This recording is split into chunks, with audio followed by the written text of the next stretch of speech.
The Five Nights at Freddy's world and fanbase is honestly massive, probably more than some people might think, and since there has been a full-on movie about it, the fanbase has only grown larger ever since. Well, if you have seen the film, today we wanted to bring to light something that the director said that could clear up some confusion. A troubled security guard attempts to work at an abandoned Freddy Fazbear's pizza place, and on the job, he realizes that the night shift won't be so easy to get through, judging by the fact that it has been revealed that this first film is relaying to the first Five Nights at Freddy's game, and there is more likely more films to come, but we will get into that a little bit later. Today we want to talk about what the director said about the film's questionable choice regarding Josh Hutcherson's Mike and Elizabeth Lail's Vanessa.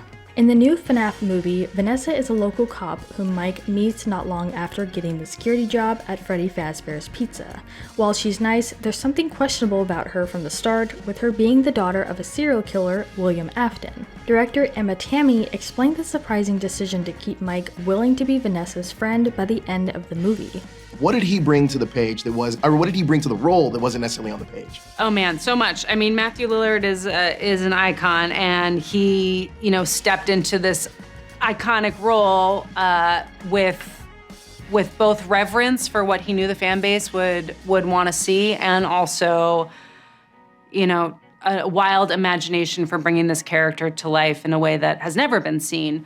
We meet both Mike and Vanessa at really lonely points in their lives, the director said. In Mike's case, that's taking care of his young sister, and in Vanessa's case, it's putting on this front as a cop while still trying to be protective of someone very close to her. There's something that those two characters see in each other, both said and unsaid, that is a recognition of trauma and a unique experience they both underwent in different ways. There's been a shared path that they're able to connect on in a way that is very unlike them being able to connect with anyone else. That yearning for companionship and a shared understanding of each other's past is the main thing that draws them together. Now, as far as their future goes, with Vanessa in a coma at the end of the FNAF movie, it's clear that should this story continue, and it almost certainly will, then she'll be returning. This movie is basically about a guy who gets a job working at this pizzeria from the 80s that's abandoned, and once inside, madness ensues. Have you met them yet? Met who? Foxy, Bonnie, Chica, and Freddy.